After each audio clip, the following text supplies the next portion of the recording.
روکا ہے ان سے ہمیں باز آ جانا ہے, ان سے ہمیں رک جانا ہے. یہ تو ایسا پرفتن دور ہے, یہ دجالی فتنہ دور ایسا چل رہا ہے کہ ہر انسان کو پلٹنا چاہیے, اللہ کی طرف رجوع کرنا چاہیے, اللہ کی طرف پلٹنا چاہیے, نہایت عاجزی کے ساتھ, انکساری کے ساتھ اللہ کے سامنے رونا چاہیے, گڑگڑانا چاہیے, اپنے گناہوں پہ ندامت اور شرمندگی کا اظہار کرنا چاہیے. اب نہیں پلٹیں گے تو کب پلٹیں گے؟ یہ تو وارننگ ہے, دھمکی ہے. جو حکومتوں کی طرف سے جو ایک آزمائشیں آ رہی ہیں, یہ انسان کے لیے مہلت ہے کہ ابھی پلٹ گئے. اگر نہیں پلٹیں گے تو جو دوسری قوموں کا جو حشر ہوا کہ اللہ نے اس کو نصف نابود کر دیا, ہلاک کر دیا, اس خوش فہم میں نہ رہیں. اسپین میں مسلمانوں کی حکومت تقریباً 800 سال تھی, لیکن جب انہوں نے اللہ سے اپنا تعلق کو توڑا, دین سے دور ہوئے, تو اللہ نے اس کے اقتدار کو چھین لی اور اللہ نے اسے جو نصف نابود کر دیا, حکومت ختم ہو گئی. خود اس ملک کے اندر مسلمانوں کی حکومت 800 سال تھی, لیکن جب مسلمانوں کے اندر انتشار خلفشار پیدا ہو گیا, مسلمان جب اللہ کے دین سے دور ہونے لگے, تو اللہ نے وہ حکومت چھین لی. اگر چاہتے ہیں امن و امان کے ساتھ رہنا, حکومت برقرار رہے, یقین جانیے اللہ کی طرف کو پلٹنا پڑے گا, اللہ کی طرف رجوع کرنا پڑے گا. ورنہ چاہے جتنی آپ تدبیر اختیار کر لیں, جب تک اللہ کی طرف نہیں پلٹیں گے, اللہ سے اپنا تعلق نہیں جوڑیں گے, اس وقت یقین جانیے اللہ کی مدد نہیں آ سکتی ہے. اور اللہ کی مدد ابھی وہ بھی مدد آ سکتی ہے جو غزوہ بدر میں مسلمانوں کے ساتھ اللہ نے مدد فرمائی تھی, مسلمانوں کی وہی مدد ہوگی, لیکن شرط یہ ہے کہ اللہ کے ساتھ اپنا تعلق جوڑیے. وہ یقین کامل ہونا چاہیے. یقین کامل جب ہوگا تو اللہ تعالیٰ کی طرف سے نصرتیں آئے گی, اللہ تعالیٰ کی طرف سے مدد آئے گی, اور آپ خوش خرم اپنی زندگی گزار سکتے ہیں. کامیابی اور سکون کا ذریعہ تو اللہ کے دین میں ہے. یہ مادی وسائل ہو یا مادی طاقت یا دنیاوی دولت, یہ عہدہ, اس میں کوئی کامیابی نہیں ہے. دنیا کا کوئی ایک شخص بتا دے, ایک بھی شخص ایسا ہو جو ظلم کر کے خود خوش ہو ہی نہیں سکتا. ظلم کرنے والا سب سے زیادہ پریشان ہے. جو ظلم کرتا ہے, دوسروں کو پہ ظلم کرتا ہے, دوسروں کو پریشان کرتا ہے. آپ تاریخ اٹھا کے دیکھیں, تاریخ کا مطالعہ کریں, ظالم خود پریشان ہوتا ہے. جو آج ہم پہ ظلم کر رہے ہیں اس کے آپس میں خود انتشار ہے, خلفشار ہے, خود خوش نہیں ہوتا. تاریخ انسانی کا سب سے پہلا ظلم کرنے والا انسان, جو اس تاریخ انسانی میں جس نے سب سے پہلا ظلم کیا تھا, وہ آدم علیہ السلام کے 2 بیٹے تھے.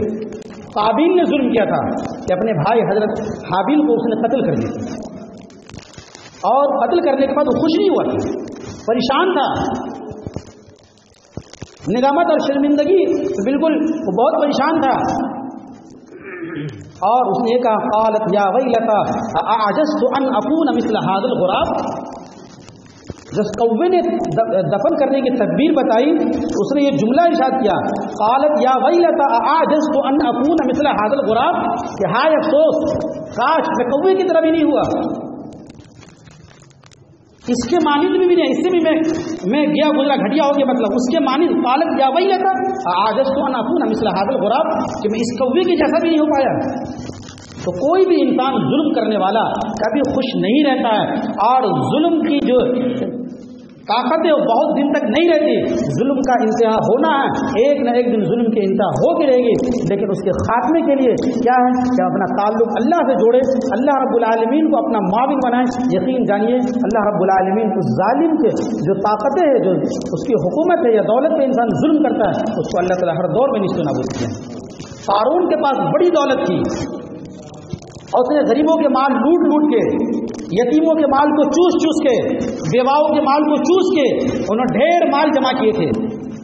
اتنا بڑا خزانہ قارون کے پاس تھا, اتنا بڑا خزانہ قارون کے پاس تھا, اس کے خزانے کی جو کنجیاں تھی کئی مزدور اس کو مل کے اٹھایا کرتے, اتنی اس کے پاس دولت تھی. لیکن وہ دولت بہت دن کام نہیں آئی, اس لیے کہ دوسرے کا دل دکھا کے وہ مال حاصل کیا گیا تھا.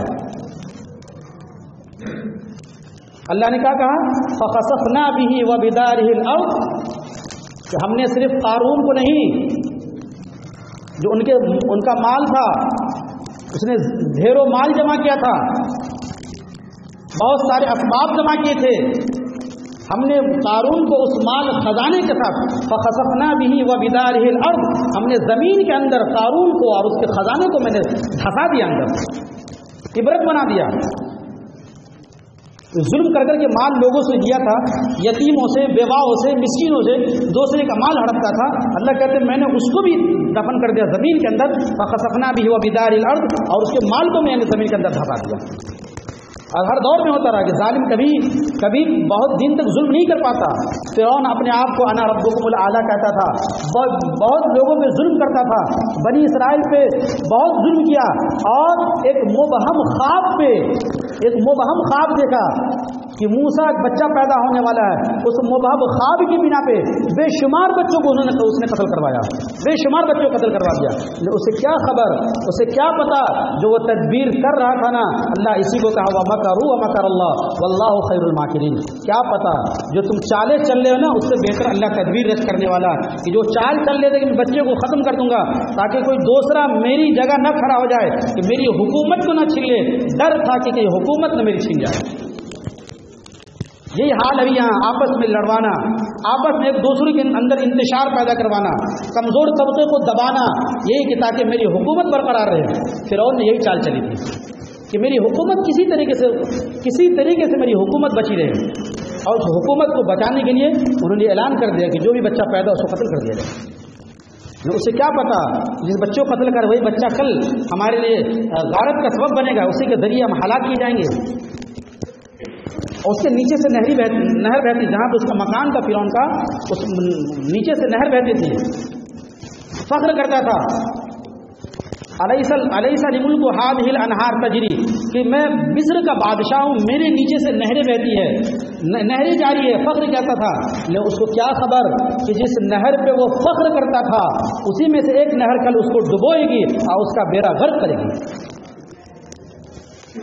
اور آخر تو اس کے بھی ظلم کا انتہا ہوا، اور اللہ رب العالمین نے اسی سمندر میں اس کو غرق کر کے، اور جو اس کے لشکر تھے، جو اس کے ماننے والے تھے، جو اس کے پیروکار تھے، سب تماشائی بن کے رہ گئے، دیکھتے رہ گئے۔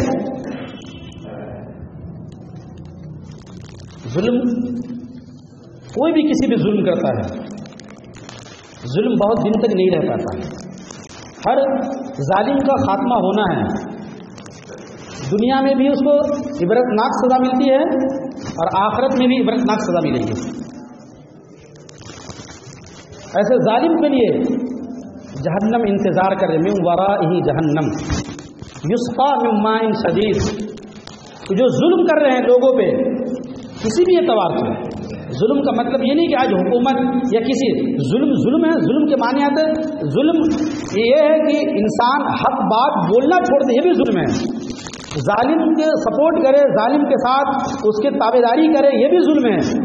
آپ گھر والوں کے ساتھ ظلم کر سکتے ہیں، ماں باپ کے ساتھ انسان ظلم کرتا ہے، بال بچوں کے ساتھ ظلم کر سکتا ہے، آقا اپنے رعایا کے ساتھ ظلم کر سکتا ہے، تو ظلم جو بھی ہو، ظلم میں سب شامل ہے۔ ایسے لوگوں کا ٹھکانہ کیا ہے؟ اللہ نے کہا من ورائہ جہنم، جہنم اس کا انتظار کر رہی ہے، شدت سے انتظار کر رہی ہے، من ورائہ جہنم یسقا من ماء شدید، کہ جب جہنم میں وہ ڈالے جائیں گے، دنیا میں تو ذلت والی زندگی وہ گزاریں گے، اس کی ظلم کا تو خاتمہ ہوگا، لیکن مرنے کے بعد بھی جہنم اس کا انتظار کر رہی ہے، من ورائہ جہنم اس کا انتظار کر رہی ہے، من ماء شدید، اس کو گرم گرم کھولتا ہوا پانی دیا جائے گا، ایسا پانی جس چیز سے ہم دنیا میں جس چیز سے ہم کراہت محسوس کرتے ہیں، یہ زخم کا پیپ خون انسان کو پینے کے دیا جائے گا، انسان سے کراہت محسوس کرتا ہے، وہی کل جہنمیوں کی خوراک ہوگی، اس کو پینے کے لیے وہی چیز دی جائے گی، اتنا کھولتا ہوا پانی اس کو دیا جائے گا کہ چہرے کے پاس آ جائے، اس کے آتی گرم کی وجہ سے چہرے کے جو گوشت ہے وہ جھڑ جائے گا، گل کے گر پڑیں گے۔ ظلم کرنے والوں کی جو سزا ملے گی، ایسے موقع پہ ہمیں ہمت نہیں ہارنا چاہیے، قرآن اور حدیث کا بھی مطالعہ کرنا چاہیے کہ ایسے واقعات انبیاء سابقین کے زمانے میں آئے ہیں، اللہ کے رسول صلی اللہ علیہ وسلم کے زمانے میں بھی آئے ہیں، اور جو حالات اس وقت کے ہیں وہ حالات پہلے بھی آئے ہیں۔ جو آج حکومت کی طرف سے ایک مشن چال ہے کہ آپ ہندوستان میں رہنا چاہتے ہیں تو ہمارے مذہب کو اپنا لیجئے، ہمارے کلچر تہذیب کو اپنا لیجئے، پھر ہم آپ کو یہاں کی نیشنلٹی دے دیں گے، ناگرکتا دے دیں گے، کسی طرح کوئی دباؤ نہیں ہوگا، لیکن آپ ایز مسلم بن کے رہنا چاہتے ہیں تو پھر آپ کو ہم یہاں رہنے نہیں دیں گے سکون سے۔ یہی بات قرآن میں اللہ نے ذکر کیا کہ یہی بات رسول سے کہی کہ اگر ہم مسلمان بن کے رہیں گے تو ہم رہنے نہیں دیں گے، ہم اس ملک سے آپ کو نکال دیں گے، اور اگر رہنا چاہتے ہیں او لتعودن فی ملتنا، تو ہمارے مذہب میں اب لوٹ آئیے، ہمارے مذہب کو اپنا لیجئے۔ ہمارے مذہب کو جب اپنا لیں گے، ہمارے دین کو جو اپنا لیں گے، تو ہم آپ کو اس ملک سے نکالیں گے نہیں، ہم سکون سے رہنے دیں گے۔ تو ہر دور میں آیا ہے یہ آزمائش، مسلمانوں پہ ہر دور میں آئی ہے، لیکن یہ آزمائش وہ آزمائش ہے کہ ایسے موقع پہ انسان کو کچھ کام خصوصاً کرنا چاہیے، اللہ کی طرف اپنا تعلق جوڑنا چاہیے، اور دعاؤں کا کثرت کے ساتھ اہتمام کرنا چاہیے، کثرت کے ساتھ۔ ہندوستان نہیں بلکہ عالم اسلام کے مسلمانوں کے لیے خصوصاً دعاؤں کا اہتمام کرنا۔ یہ جو تمام چیز جو آپ کے سامنے آ رہی ہیں، چاہے وہ ہندوستان کے حالات ہو یا عالم اسلام کے حالات ہو، یہ قرب قیامت کی ایک علامت ہے، اور یہ سب بہت پہلے اللہ کے رسول صلی اللہ علیہ وسلم 1400 سال پہلے اللہ نے ذکر کر، اللہ کے رسول نے بتا دیا کہ تمام حالات کو فتن اب اس سے، اور حالات اس سے بد سے بدتر آنے والے ہیں۔ اللہ کے رسول نے فرمایا وخیر القرون قرونی کرنی ثم الذین یلونہم ثم الذین یلونہم، کہ میرے بعد جتنا زمانہ دور ہوتے جائے گا، جتنا دور ہوتے جائے گا، اتنے زمانہ پر فتن ہوگا، اتنے زمانہ آزمائشوں سے بھرا پڑا ہوگا۔ تو اور جو زمانے آنے والے ایسے نہیں کہ خوشحال ہوں گے اور اچھے ہوں گے، ہمیں اپنی فکر کرنی ہے کہ ہم ایسے موقع پہ ہم اللہ کے جو جائیں گے تو اللہ کو کیا منہ دکھائیں گے۔ ایسے حالت میں جو ایک وارننگ ہے، ہمیں اللہ کی طرف پلٹنا چاہیے کہ آزمائش ہے، ہو سکتا اللہ کی طرف پلٹے۔ جب اللہ کی طرف انسان نہیں پلٹتا ہے تو اللہ رب العالمین کبھی کبھی آزمائشوں میں انسان کو مبتلا کر دیتے ہیں، تاکہ میرا بندہ اللہ کی طرف اب پلٹے، میرے طرف پلٹے، میرے طرف رجوع کرے۔ ایسے انسان پہ کوئی آزمائش عذاب نہیں آتی، اللہ تعالیٰ مہلت دیتے ہیں۔ جب اللہ کی طرف بندہ نہیں پلٹتا تو اللہ کی طرف سے پکڑ آتی ہے، اسی کو اللہ نے کہا ان عذاب ربک لشدید، کہ اللہ کی پکڑ بہت زبردست ہے۔ اللہ تعالیٰ کبھی کبھی انسان غلطی کرتا ہے تو ڈھیل دیتے ہیں، انہم یکیدون کیدا واکید کیدا فمہل الکافرین امہلہم رویدا، کہ غلطی کرنے والے کو، کافروں کو اللہ تعالیٰ کبھی ڈھیل دیتے ہیں، دیکھتے کہاں تک جاتا ہے، جب بندہ نہیں پلٹتا تو اللہ تعالیٰ اسے گرفت کرتے ہیں، تو اس کو دبوچتے ہیں، تو پھر اللہ کے گرفت سے کوئی بچانے والا نہیں۔ تو یہ وقت خصوصاً اس حالت میں دعاؤں کا کثرت کے ساتھ، انفرادی دعا ہو، اجتماعی دعا ہو، اور دوسرا کام یہ کرنا ہے کہ صدقہ نکالنے کا اہتمام۔ صدقہ نکالنے سے مصیبتیں ٹلتی ہیں، بلا ٹلتی ہے۔ صدقہ جو ممکن ہو سکے معمول بنائے، روزانہ کچھ نہ کچھ صدقہ نکال دیا کرے، جو اللہ نے جو آپ کو نوازا ہے، صدقہ نکالنے سے آنے والی آپ سے مصیبتیں، آپ کے اولاد کی نسلیں یا مسلمانوں پہ جو آنے والی مصیبتیں وہ ٹلتی ہیں۔ بہت مطلب بڑی فضیلت اس کے بارے میں آئی ہے، صدقے کے بارے میں، کہ انسان جو صدقہ نکالتا ہے اس کے مصیبت ٹل جاتی ہے۔ اسی کو اللہ تعالیٰ 29 پارے میں ارشاد فرمایا ہے کہ کل جنتی جنت میں چلے جائیں گے اور جہنمی جہنم میں جب چلے جائیں گے تو اللہ رب العالمین یہ حکم دیں گے جنتیوں کو کہ جا کے جہنمیوں کا حشر دیکھو، کہ وہ جو جہنم میں جو لوگ گئے ہیں کیوں گئے ہیں، اس سے پوچھو، دیکھو فی جناتی یتساءلون، وہ جہنم میں کیوں گئے؟ جنتی کو حکم ملے گا کہ جو لوگ جہنم میں گئے ہیں فی جناتی یتساءلون عن المجرمین ما سلککم فی سقر، اس سے پوچھو جہنم میں کیوں گئے۔ یہ جب جنتی جائیں گے جہنمیوں سے پوچھیں گے آپ تو بہت اچھے تھے، آپ کی معاشرے میں، گاؤں میں بڑی عزت تھی، آپ نے کئی حج کیا تھا، بڑے مقرب لوگوں میں تھے آپ، جہنم میں کیوں آئے؟ کیا کہیں گے؟ جو جہنم میں جل رہے ہوں گے وہ کہیں گے لم نک من المصلین، پہلا جملہ ارشاد میں نماز نہیں پڑھتا تھا۔ جہنم میں کیوں آیا؟ کہ آپ نماز پڑھتے تھے، مسجد کو جایا کرتے تھے، اذان ہوتی تھی، آپ مسجد جاتے تھے، میں مسجد نہیں جاتا تھا، میں آپ کا مذاق اڑایا کرتا تھا کہ مسجد جانے میں مسجد نہیں جایا جاتا تھا، آج سب کچھ میں نے کیا، میں نماز نہیں پڑھا، لم نکو من المصلین، اس کے جرم میں آج میں جہنم میں جل رہا ہوں۔ اور کیوں جل رہا ہوں؟ وَلَمْ نَكُ نُطْعِمُ الْمِسْكِينَ، اور میں مسکینوں کو کھانا نہیں کھلایا کرتا تھا، میں غریبوں کا، مسکینوں کا، بیواؤں، یتیموں کا خیال نہیں کرتا تھا۔ اس کی وجہ سے جہنمی اپنے زبان سے اقرار کریں گے کہ لم نکو من المصلین ولم نکو نطعم المسکین وکنا نخوض مع الخائضین، کہ مسکین کو کھانا نہیں کھلایا کرتا تھا، یتیم کا، بیواؤں کا، بے سہارا کا، لاچار کا میں خیال نہیں کرتا تھا، اسی وجہ سے جہنم میں چل رہا ہوں۔ تو صدقہ نکالنے کی بڑی فضل، صدقہ نکالنے سے انسان کو آنے والی مصیبتیں ٹل جاتی ہیں۔ تو ان باتوں کا خیال رکھنا ہے کہ صدقہ نکالیں، دعاؤں کا اہتمام کریں۔ اور دو باتیں جو اللہ تعالیٰ نے بتائی کہ ظالم کو میں ہلاک کروں گا، لیکن اس کے دو شرط ہے کہ اللہ سے ڈریے۔ ڈرنے کا مطلب یہ ہے کہ اللہ کی طرف پلٹیے، روزے، نماز اور احکامات شریعہ کی پابندی کیجیے۔ اور اللہ نے کہا کہ جس چیز سے من خاف مقامی وخاف وعید، اور اللہ سے ڈریے اور اللہ کے عذاب سے بچیے کہ اللہ نے جس چیز کی وعید سنائی ہے وہ یہ کہ اللہ نے جن حرام کاموں سے روکا ہے یا جن گناہوں کے بارے میں سخت وعید آئی ہے ان سے آپ باز آ جائیے. دو کام کریں گے, شریعت احکام کی پابندی کریں گے تو ظالم کو اللہ تعالیٰ ہلاک کر دیں. اللہ نے وعدہ کیا ہے, اللہ کا یہ وعدہ ہے انا لنہلکن الظالمین کہ میں ظالموں کو ہلاک کر دوں گا. لیکن آپ اللہ کی طرف پلٹیے, اللہ کی طرف رجوع کیجیے, اللہ کی طرف رجوع کریں گے, اللہ کی طرف پلٹیں گے تو ظالم کا جو ظلم ہے یہ بھی ختم ہو جائے گا. اللہ تعالیٰ اس کو نصف نابود کر دیں گے.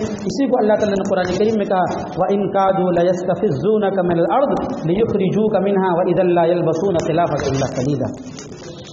کہ جو لوگ یہ سوچتے ہیں کہ مسلمانوں کو نکال دیں, یا اس زمانے میں جنہوں نے سوچا کہ مسلمانوں کو نکال دے, انبیاء کو اس ملک سے نکال دے, تو کیا وہ خوش رہ پائیں گے؟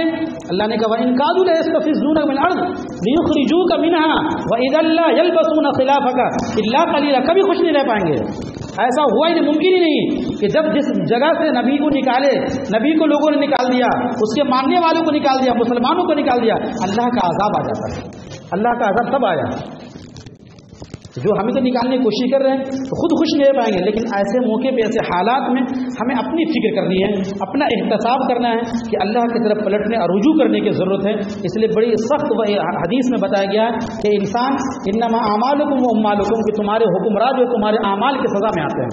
جیسے ہم جیسا ہم عمل کریں گے اسی اعتبار سے اللہ رب العالمین ہمارے اوپر ویسے حاکم مسلط کرتے ہیں. اور حدیث میں اللہ نے ارشاد فرمایا کہ انسان جب اللہ کے دین سے دور ہو جاتا ہے تو اللہ تعالیٰ کہتے ہیں کہ میں تمام انسانوں کا میں معبود ہوں, تمام ہر چیز کا میں خالق ہوں, مالک ہوں. لیکن جو بادشاہ ہے اس بادشاہ کا دل, تمام انسانوں کا دل میرے قبضے میں ہے. جب میرا بندہ میری نافرمانی کرتا ہے, میرے دین سے دور ہو جاتا ہے, تو جو حاکم وقت کے حاکم ہوتے ہیں اس کے دل میں میں اس کے خلاف نفرت ڈال دیتا ہوں, طرح طرح کی اذیتیں دیتا ہے, اس کو تکلیف پہنچاتا ہے. اور جب بندہ میرے طرف پلٹتا ہے, اللہ کی طرف رجوع کرتا ہے, تو میں اس کے دل کو نرم کر دیتا ہوں, اس کو تمام طرح کی سہولتیں دیتا ہوں. تو اللہ کی طرف پلٹنے کی ضرورت ہے. ہمارے اعمال کی کرتوت کی وجہ سے بھی ہو سکتا ہے. اللہ کی طرف پلٹنے, اللہ کی رجوع کرنے کی ضرورت ہے, اپنا احتساب کرنے کی ضرورت ہے. اگر ابھی نہیں پلٹیں گے یقین جانے یہ ایسا موقع ہے کہ اگر نہیں پلٹیں تو نہ جانے موت کا کوئی گارنٹی نہیں کب آ جائے. لیکن جس میں اس سے پہلے بار بار کہہ چکا ہوں کہ وہ حالات ابھی ہمارے پاس نہیں آئے ہیں. جو اور جگہ پہ حالات ہے کہ روزہ رکھنے پہ یا نماز پڑھنے پہ یا اب شریعت احکام کی پابندی کرنے پہ آپ پہ ابھی دباؤ نہیں ہے. ایسا نہ اللہ نہ کرے ایسے حالات آ جائیں کہ آپ چاہ کر کے بھی نماز پڑھنا چاہے نماز نہیں پڑھ سکتے ہیں, آپ چاہے روزہ رکھنا نہیں رکھ سکتے ہیں, شریعت کی پابندی کرنا چاہے نہیں کر سکتے ہیں. اس لیے ابھی جو وقت ہے اللہ سے اپنا تعلق جوڑیے. اور جو انسان نہیں کرتا ہے تو اللہ تعالیٰ وہ نعمتیں چھین لیتے ہیں. اس لیے اللہ کی طرف پلٹنے کی ضرورت ہے. اللہ کو رجوع کیجیے, اپنا احتساب کیجیے. یقین جانیے اللہ رب العالمین نے آپ کے لیے جو نصرت کا وعدہ فرمایا وہ نصرت آتی رہی. اللہ رب العالمین سے دعا کہ اللہ تعالیٰ ہم لوگ پہلے سنت زیادہ عمل کرنے کی توفیق عطا فرمائیں. وآخر دعوانا الحمدللہ رب العالمین.